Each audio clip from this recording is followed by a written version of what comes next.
వాళ్ళ మాటల్లోనే చాలాసార్లు మనం విన్నాం. ఈ సభలో కూడా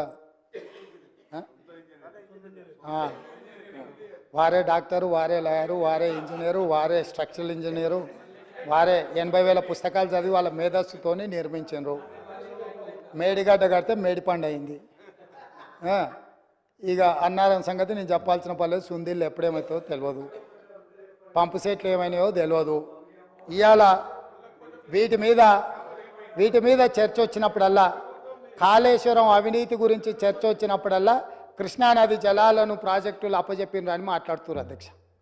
ఇవాళ నిజంగానే వాళ్ళు మాట్లాడినప్పుడు నిజంగానే ఈ ప్రాజెక్టుల మీద జరిగిన అవకతవకలు కావచ్చు, లేకపోతే తప్పిదాలు కావచ్చు, వీటిని ఎట్లా సవరించుకోవాలి, ఎట్లా ముందుకెళ్ళాలి, ఎట్లా ప్రాజెక్టులను కాపాడాలి. పదే గతంలో 80,000 ప్రాజెక్టులకు 1,00,000 కోట్ల రూపాయల అవినీతి ఎట్లా జరుగుతుందని మహామేధావులు మాట్లాడినారు అధ్యక్ష. ఇవాళ 1,47,000 కోట్ల రూపాయలకు అంచనాలు వచ్చినాయి. 97,500 కోట్ల రూపాయలు ఇప్పటికే కాంట్రాక్టర్లకు పేమెంట్లు చేసిరు. ఇంకో 10,000 కోట్ల రూపాయలు పెండింగ్ ఉన్నాయని అధికారిక లెక్కలు చెప్తున్నాయి అధ్యక్ష. మరి ఇవాళ 97,500 కోట్ల రూపాయలు ఖర్చు పెట్టిన కాళేశ్వరంలో 90,000 ఎకరాలకు కూడా నీళ్లు అందలేదన్న మాట వాస్తవం కాదా? నిజం ఇట్లుంటే ఈరోజు ఇంకా మమ్మల్ని ఏదో నిందించాలనే ప్రయత్నం చేయడము దీనికి ఏమైనా సమంజసంగా ఉందా? దీని మీద ఎక్కువ వివరాలకు వెళ్ళదలుచుకోలేదు. మా ఉత్తమ్ కుమార్ రెడ్డి గారు దీనికి సంబంధించి పూర్తి స్థాయిలో విజిలెన్స్ నివేదికలు కానీ, లేకపోతే దీనికి సంబంధించిన అంశాలు అన్నీ కూడా సాగునీటి పారుదల శాఖ మంత్రి గారు నిన్నమన్న విజిలెన్స్ నివేదిక ఆధారంగా కొన్ని నిర్ణయాలు తీసుకున్నాడు.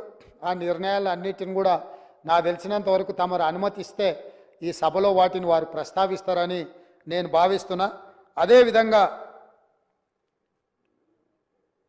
కృష్ణానది జలాలకు సంబంధించి కృష్ణా ప్రాజెక్టులను అప్పచెప్పిందని, కృష్ణా ప్రాజెక్టులను మొత్తం కాంగ్రెస్ వాళ్ళు వస్తేనే కాకెత్తుకపోయిందని, లేకపోతే కేంద్రానికి మేమేదో రాసి చేసినామని అసలు ఏం మాట్లాడుతున్నారు అధ్యక్ష? అసలు ఏమైనా బాధ్యత అనేది ప్రతిపక్ష పార్టీగా 1% వాళ్ళు నిర్వహిస్తున్నారా? ఈరోజు కృష్ణానది జలాల మీద ఏర్పాటు చేసిన కృష్ణా రివర్ మేనేజ్మెంట్ బోర్డ్ 2014 రాష్ట్ర పునర్విభజన చట్టంలో స్పష్టంగా పొందుపరిచినరు. ఆ రోజు నేను కానీ, మా ఉత్తమ్ కుమార్ రెడ్డి గారు కానీ, లేకపోతే మా కోమటిరెడ్డి వెంకటరెడ్డి గారు కానీ, ఇక్కడ ఉన్నోళ్ళం ఎవరం మేము ఎంపీలం కాదు అధ్యక్ష. ఏ రోజు కూడా ఈ పునర్విభజన చట్టం ప్రతి పదం నన్ను అడిగి నేనే రాసి నేనే తీర్చిదిద్దినాను కూడా మేము ఏ రోజు చెప్పుకోలేదు అధ్యక్ష. మేము చెప్పుకోలేదు అధ్యక్ష. ఎవరు అధ్యక్ష ఆ రోజు సభలో సభ్యులు? కల్వకుంట్ల చంద్రశేఖరరావు గారు ఎంపీ. ఆ బిల్లు వచ్చినప్పుడు ఇటు లోక్సభలో కానీ అటు రాజ్యసభలో కేశవరావు గారు కానీ ఆ అంశాన్ని ప్రస్తావించి అభ్యంతరం పెట్టాల్సిన సందర్భంలో ఈ బిల్లును మేమే పాస్ చేయించినాం, మేమే తెచ్చినాం. దీన్ని రాసేటప్పుడు అందరూ మాతోనే మాట్లాడారు, మొత్తం నా సూచనల మేరకే రాసిందని చెప్పారు అధ్యక్ష. ఆ రోజు రాసింది చంద్రశేఖర్ రావే అయితే అందులో ఒకవేళ లోపం ఉంటే ఆ లోపాలకు బాధ్యులు ఎవరు అధ్యక్ష? ఈనాడు ప్రతిపక్ష నాయకుడు ఆ లోపాలకు బాధ్యుడు కాదా అని నేను మీ ద్వారా అడగదలుచుకున్న అధ్యక్ష వాళ్ళను. ఈరోజు మీరు 2014 నుంచి 2023 వరకు కృష్ణా రివర్ మేనేజ్మెంట్ బోర్డు సమావేశాలు ఏర్పాటు చేసినప్పుడల్లా ఉమాభారతి గారు మంత్రిగా ఉన్నప్పుడు వారు వెళ్ళిండ్రు, చంద్రశేఖరరావు గారు వెళ్ళిండ్రు. వివిధ సందర్భాలలో వీళ్ళే అధికారికంగా వెళ్ళిండ్రు.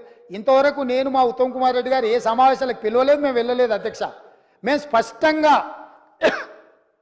స్పష్టంగా తెలంగాణ హక్కులను కాపాడడానికి మేము కొట్లాడుతుంటే మా కాళ్ళకు తాళ్ళు పెట్టి కాళ్ళలో కట్టెపెట్టి మమ్మల్ని బోర్లు పడేయాలని వీళ్ళ తాపత్రయం ఏంది అధ్యక్ష? గుంజుకుంటా అన్నది ఎవరు అధ్యక్ష? నరేంద్ర మోడీ గుంజుకుంటా అన్నాడు. మరి వీళ్ళు ధర్నాలు చేయాలంటే ఏడు చేయాలి అధ్యక్ష? నల్గొండలో ఉంటాడా నరేంద్ర మోడీ? ఏడుంటాడు అధ్యక్ష? ఢిల్లీలో ఉంటాడు.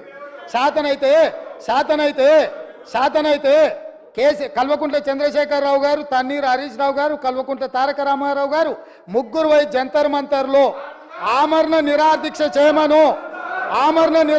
చేయమను. మేము వాళ్ళని పోలీసులు తీసుకెళ్లకుండా వాళ్ళు అమరులు అవ్వడము, లేకపోతే హక్కులను సాధించడమో వరకు ఈ ప్రభుత్వం అండగా నిలబడుతుంది.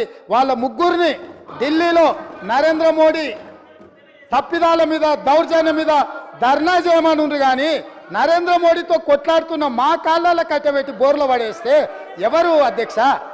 అదేవిధంగా అధ్యక్ష